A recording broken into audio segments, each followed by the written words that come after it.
If you have a website, you want to make sure that you verify your website with Pinterest so that you can see your impressions and saves and clicks that link back to your website. You're listening to Thrive by Design, business, marketing, and lifestyle strategies for your jewelry brand to flourish and thrive. Let's get started. Welcome to the Thrive by Design podcast, episode number 105. This is Tracy Matthews here, your host today, and I'm thrilled to be here as usual because I've been a little bit on a recording hiatus and I'm like super pumped to be back here. So today I have a really great episode. It's all about Pinterest.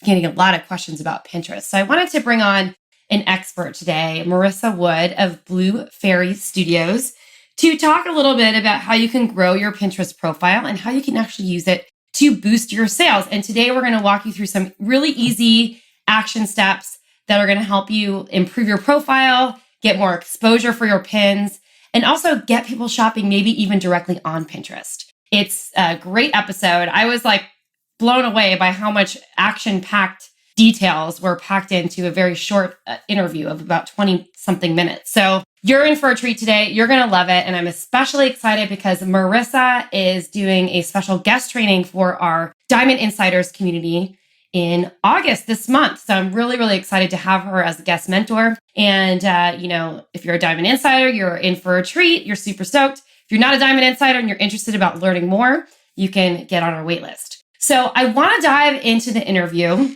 So let me introduce Marissa. Marissa launched Blue Fairy Studios in 2015 and works as a Pinterest strategist. When not on Pinterest, she can usually be found chasing her 3-year-old daughter, playing video games with her husband or stepson, reading, daydreaming, or attempting some DIY project she found on, you guessed it, Pinterest. All right, this episode's awesome. I'm going to dive right in, but before I do, I wanted to take a word from our sponsor. Today's sponsor for the episode is Shopify. Well, you're going to find out that Marissa loves Shopify too, and there's many reasons because it really integrates so amazingly with Pinterest. But what I really love about Shopify is that it's just a really robust platform that integrates with so many other apps and plugins and tools like Pinterest to help grow your business. And they're always improving the site. I personally love it because they have really great integrations for upsells and downsells and abandoned cart sequences that all just work seamlessly. And we, of course, are always trying to bring Flourish and Thrive the best deals, our designers. So we negotiated an amazing discount and free trial for those of you who are not yet signed up for Shopify. So if you're thinking about switching web platforms or you don't have a website yet and you're just getting off of Etsy or trying to build another way for people to find you, check it out. You can head on over to flourishthriveacademy.com/Shopify. That's flourishthriveacademy.com/Shopify. And you can get 10% off your Shopify subscription and also get an extended free trial so you can test it out to see if it actually is right for you. All right. Without further ado, let's dive into the episode. All right, I'm excited because I have a great guest on the show today, Marissa Wood of Blue Fairy Studios. Marissa, thanks so much for being here today. Hey, thanks for having me. Well, I'm really excited. I always talk about how excited I am, but I'm even extra excited today. And the reason being is that we've had a lot of questions about Pinterest lately. And I'm hoping you can clear some of those up and really highlight how jewelry designers and makers and jewelers can use Pinterest to actually grow their business and make sales. So thanks so much for being here because you're a Pinterest expert. Yeah. Yep. Pinterest is what I do. Pinterest is what you do. All right, cool. So I was originally introduced to you by my friend Kimra, and I'm really excited to talk to you today because you've done some amazing things with her Pinterest and really grown her audience. So I would love to hear a little bit more about you, a little bit more about your journey, and a little bit more about, how you kind of came into doing Pinterest for people and teaching people how to build successful Pinterest businesses. Yeah. So I'm a mom and my daughter was born in 2014. And around that time, I kind of just started looking at ways to, get out of the workplace. I wanted to be home. I wanted to spend more time with her. I struggle with migraines a lot. And so, keeping a rigid work schedule and a school schedule and things like that was always really difficult for me. So, having the flexibility and the freedom to be home and also, raise my daughter was something that was really important to me. So I kind of started looking at that, before she was born, but then really kind of jumped into it right after she was born, shortly after my maternity leave, really. Kept working for about a year until I eventually quit my job in 2015. But I actually started on Etsy. So Okay, cool. yeah, Perfect. All right. yeah. Yeah, I actually started out as an Etsy girl. So when I was looking for ways to, make an income from home, that was sort of my first thought. I'm kind of a serial DIYer, so I knew about Etsy and was like, oh, sure, let's go to Etsy. And I was thinking about what I could make and sell, and I kind of started out with aromatherapy pillows and neck wraps because I was already making them for myself. So I was like, why not? Other people with migraines, and chronic illnesses might enjoy them. And my shop did really good. I fell into a group, a makers group, and learned a lot about Etsy, learned a lot about social media marketing to grow your Etsy shop, and started offering social media services to other people because I was already doing it for myself. Like I have this habit of making businesses out of things I'm already doing. Yeah, that's a great idea. I think it's amazing. But I offered those services to my fellow Etsy sellers. And then as I sort of went along, it just sort of was a natural progression to, keep niching down. And my service business ended up surpassing my Etsy sales, probably because I wasn't focusing on Etsy so much anymore. Yeah. But then I started thinking, and I was like, you know what? I really just want to, focus on one platform because there's so many platforms out there. I mean, although there's sort of like the big, three or four, I really just wanted to focus on one and, really get good at that and not have to, learn everything all the time because, platforms are always changing. Pinterest being my first love, I joined Pinterest way back when, like the year it launched, and you had to be like invited and wait like weeks to get accepted. Yeah. So yeah, Pinterest being my first love, and also really loving what I did for my clients, I just decided to stick with Pinterest. So I dropped everything else, and business really, just things took off after that, and it's just been amazing. It's been an amazing journey, and I still really love it. So do you still have your Etsy shop or you ditched that? I finally closed it last year. Because I was starting to get holiday orders again, and everybody that sells on Etsy knows that holidays are Yeah. crazy. Yeah. And so I just couldn't do it. I couldn't balance my clients and my sales. So I closed my Etsy shop before I got too many holiday orders in, and that was that. Well, that's awesome. Although I'm sure a lot of people are bummed that they don't have their migraine neck wraps and I pillows. know. I've actually had people message me like, I need another Please. one. And I'm like, don't do it anymore. I don't suffer from migraines, but I do have people close to me who do, and it just seems so debilitating. Yeah, they're really bad. Wish them on anybody.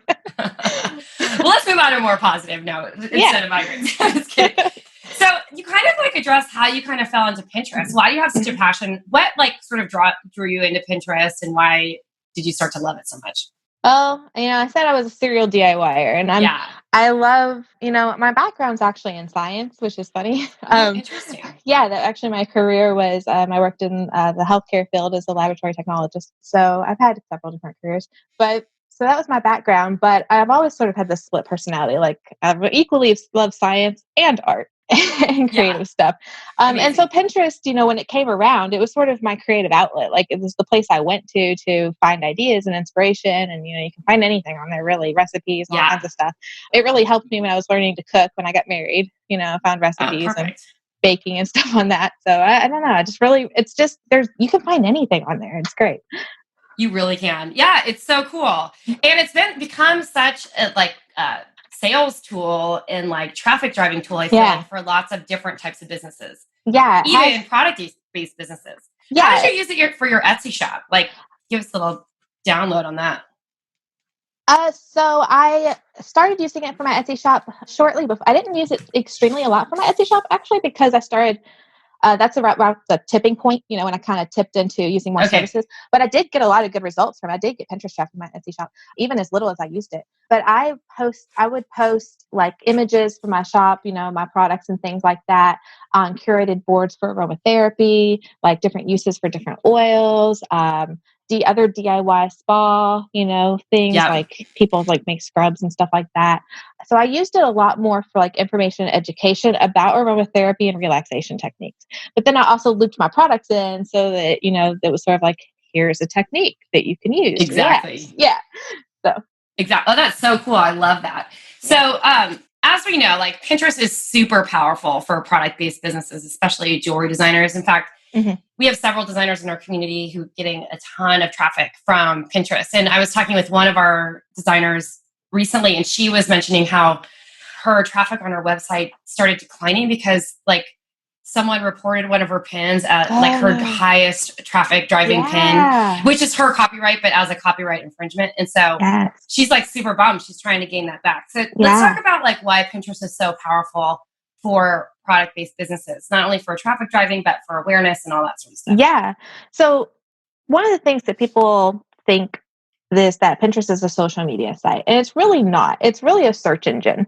It's kind of like a visual Google. So if you have a product that's a visual product and your value lies in the visual nature of this product, you know, the visual appeal, Pinterest is great because you go there and you search for stuff, especially people like that are searching and they don't really know what they want and they're kind of browsing for ideas and inspiration. Pinterest is where they go. Pinterest actually released a statistic that says that like 94% of its users say that they use Pinterest to plan a purchase. And so, so if they're looking for a gift to buy or they're looking for, you know, it's not just for DIY and recipes. People go there to look for gifts and stuff like that for everybody or information and things like that. If you're searching for something vague and you don't really know what you want exactly yet, Pinterest is where you go. People are more likely to use Google if they want like something if they have a very specific query. But on Pinterest, they're essentially window shopping. So if you have a product, you obviously want to put that in the window so that people can shop for it. Exactly. I'm feeling like a failure. I don't think I'm using Pinterest enough for my jewelry business. I feel like I be getting a lot more traffic. I need to get back to that. It can be good for you. Yeah, it would be. I mean, I get a lot of traffic anyway, but actually from Google, people Googling like jewelry designer in NYC, like that's like one of the key search terms that I'm getting. But I feel like it would just be like tripled if I like actually focus on Pinterest. I'm starting to like, I need to learn lesson here, which is interesting. Okay. So before we were talking, you know, when we talked the first time, we talked that you had like sort of 5 key action steps that people can take to drive sales to their website using Pinterest. Why don't you walk us through some of those action steps? Yeah. So first, I would say that it's really, really important that you have a business account. I work with a ton of people who are trying to combine their business and their personal stuff on the same account, and it just doesn't work. Your profile doesn't carry the same authority with viewers when you're sending those kind of mixed messages. So you really want to have an account that's specifically for your business. Probably more importantly than that, if you are promoting anything on Pinterest at all for sale, you have to have a business account because it's against their TOS to have a personal account and try to promote products. Okay. So you really want to sign up for a business account. It's free. You're going to get all kinds of fun features if you do. Cool. So the second thing would be if you have a website and like a standalone website, not Etsy, you know, if you have a website, you want to make sure that you verify your website with Pinterest so that you can see your impressions and saves and clicks that link back to your website in your analytics section. It's kind of pointless to have analytics if you can't track it back to your website, you know. So you want to make sure that you verify your website with Pinterest. And then from there, it's really all about establishing a good foundation and being consistent. You don't want to pin just your own content. That's another pitfall that people fall into, is just putting boards full of their jewelry and products and things like that. It's not a social site, but you still want to follow that 80-20 rule for sharing content. So 20% of your own pins, 80% repins from around Pinterest. It's based on the idea of curating collections of pins, which is called a board. You know, so a board is really a collection of things that are all similar or you know, go together. And so you want to make sure that you have a good mix of your content and other people's content on your collections. While you're establishing a good foundation, I have general recommendations of like board counts and pin counts typically, because I call it like a baseline account. So when you're first starting out, you want to make sure you don't have any fewer than 15 boards on your account with no fewer than 25 pins on each board to start. And those numbers are kind of arbitrary, but I had to come up with a standard somehow. But really what that does is it makes your account, because Pinterest is so visual, it makes it look visually established. Even if you don't have that many followers or any followers, it looks like you're there with purpose. It kind of is a good visual chunk of material. And so having, a minimum number of boards and pins and using those boards to share other people's content as well as your own. And then you also have to remember that's a search engine. So SEO, search engine optimization is huge. It's really one of the pivotal keys of getting Pinterest to work for you. And so there's a couple key locations where you want to have good SEO. And it includes your board titles, your board descriptions, your pin descriptions, and your biography. Okay, awesome. Yeah. And then lastly, you just want to be active every day. So you want to make sure that something of yours is being pinned every day. You can reuse old pins. You can pin the same pin to different boards or group boards, but you want to make sure your content is going out every day, as well as repinning that other stuff to help bulk up your boards and attract your target market. So tell me a little okay, this is all awesome. Do you want to, let's recap those 5 things really quickly? Yeah. Okay. Yeah. I'll let you just walk through the 5 things. So 1, make sure you have a business account. 2, verify your website. 3, use the 80-20 rule for sharing content. 4, have a good foundation, good SEO. And 5, be active every day. Love it. Okay, awesome. So I wanted to go back to group boards. So you mentioned this, and some people might not really know what that is or how to properly use them. Can you share with us a little bit more about how you might use that a little bit more?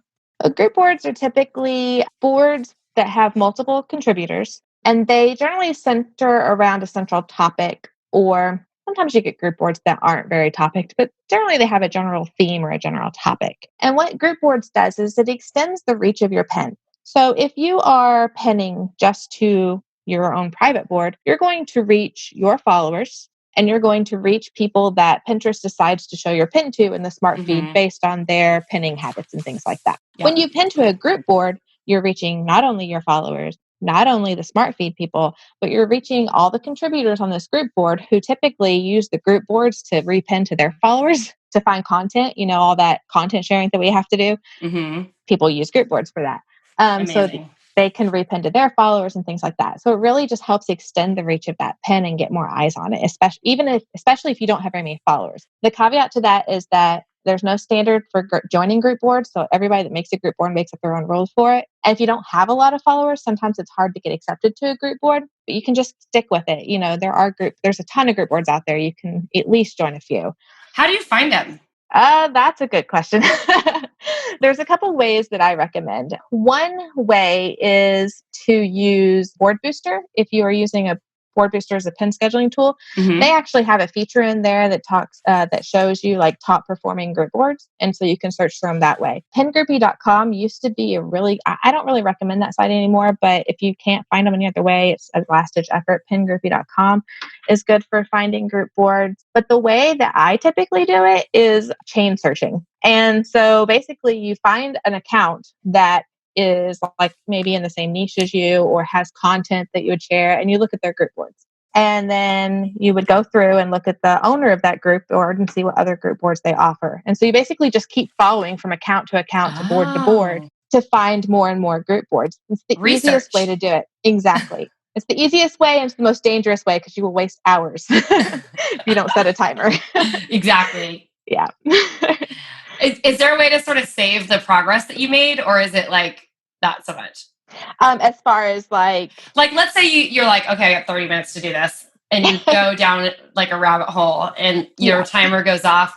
Can you save how far you've gone so you don't have to repeat the process? Or no, you just gotta go for it and figure it out. I just kind of use pen and paper method, and I just write down who I was looking at or whatever, so that next time go back to their account and start there. Okay, cool. Yeah. Okay, so what's the deal with rich pins, shoppable pins, and promoted pins? Can you tell us a little bit more about how these work with e-commerce, your website and also with Etsy shops? Yeah. So rich pins are pins that have a little bit of extra embedded code built in. And you'll see this in the form of big, bold text on pins.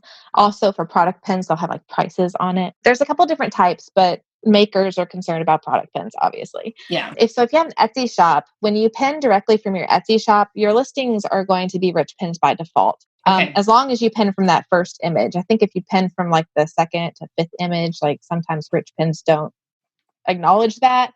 So if you're pinning that first image, it should default to a rich pin. Shopify websites also make rich pins by default. So if you're pinning a listing from Shopify website, you may still have to apply for the rich pin or validate them with the rich pin validator, but it should be You don't have to do anything extra. For other websites, you can add a bit of code or use a plugin to create rich pins from your site. If it's a product, I think you have to add the code or use a plugin like for WordPress and things like that. If it's a blog post, if you use a plugin, it usually goes by itself. Yoast SEO is a really good plugin for WordPress people to help you get your pins to be rich. But basically, like when you pin something from Pinterest, you have that little description area, which is great. I mean, you can use that for SEO. But if somebody repins it, they can just delete your description. So what Richpin does is it sort of embeds a little bit of like SEO into your pin for you. Okay, cool. So people can find it even if someone deletes it. Okay, cool. Awesome. Yeah. And then buyable pins, which I think you said shoppable pins. Yeah. People call them the same thing. Yeah. They're the same. They're products that you can buy directly from Pinterest. So it's just a pin for a product that allows a user to add it to like a shopping cart, or I think Pinterest calls it a bag, and you can check out from Pinterest. They're not available to Etsy sellers, but if you use Shopify or BigCommerce, you can apply to use them for your products. And I think there's a wait list for Demandware right now if you're using Demandware. I don't know what Demandware is, but maybe somebody does. Yeah. Wow. That's, another reason I recommend, I'm on WordPress, but I also don't do e-commerce on my website right now. Yeah. Mm-hmm. But it just seems like another reason for people why Shopify is such an awesome option for e-commerce. Mm-hmm. Yeah, it really makes everything easy because it's all built in. Totally. Yeah. Okay, cool. And then I think promoted pins. Yeah. Promoted pins are going to be your ad content, just like on any other site. I hear mixed things about promoted pins. I hear some people get really good results with it. And then I hear other people say that they don't get very good results with it, or they've had issues with the feature, like duplicating their campaign on accident. Yeah. So I think that you can get good results with promoted pins, but you can also get good results and good organic reach on Pinterest if you're really taking it seriously and have a good strategy. I don't currently use promoted pins with any of my clients, either past or present, because we get good results without using promoted pins. But the ability is there, and some people do use them. Okay, awesome. Good to know. Yeah, I haven't used them for my jewelry business, but I use them for lead magnets for Flourish and Thrive. Like if we have a freebie that we're giving away, just to like get it in front of more people. It seemed to work okay, but we're still like trying to figure out like the exact way the analytics work. So yeah, I think if you have something like a pin that is like short term, because Pinterest is kind of a long game. Like pins get better the older they are, and so if you have something that you really want to push fast, I think promoted pins could be a good way to help that along. But if a pin's doing good on its own, or it's fine to just sit there for a while and kind of marinate. Marinate, if you will. If it's good to just marinate for a while and your content's not going anywhere, then there's no reason to really promote it. Just do the other stuff. Exactly. All right, cool. Wow, like my head's spinning. That was like in such a short period of time, such great information. Thank you so much for joining me today, Marissa. Yeah, I'm glad to be here. So where can everyone find you? So you're most likely to find me personally in my Facebook group. I know I'm a Pinterest person, but I'm on Facebook a lot because that's where my people hang out. So my Facebook group is called Pinterest Mastermind Community. If you just type it into the Facebook search, is probably the easiest way to find me. But I also have a website. It's bluefairystudios.co. And I have a lot of good stuff on that website, like a blog that is completely just for Pinterest tips and info. And there's also a resource library. If you click in the menu bar on my website, you can get access to a bunch of free tutorial videos and like screen share videos and PDFs and stuff. Okay. Awesome. I'm joining your Pinterest group tonight. Today, after we hang up. Really, I'll give you a big welcome. Okay, perfect. And then we'll have links for all this stuff on the show notes, guys. So Marissa, thanks so much for joining. And I'm really excited because you're doing a little special training for our Diamond Insiders as well. Yeah, I'm working on that. It'll be great. It's going to be amazing. Amazing. Okay. All right, Marissa, thanks for being here today. Thanks, Tracy. All right, designers, it's Tracy here signing off. Wasn't that episode amazing? Remember to check out our sponsor, Shopify, over at flourishthriveacademy.com/Shopify. And make sure that you check out Marissa, join her Facebook group, and you can check out all the links over on the show notes over at episode number 105, flourishthriveacademy.com/episode 105. All right, guys, thanks so much for listening today. Until next time, this is Tracy Matthews signing off.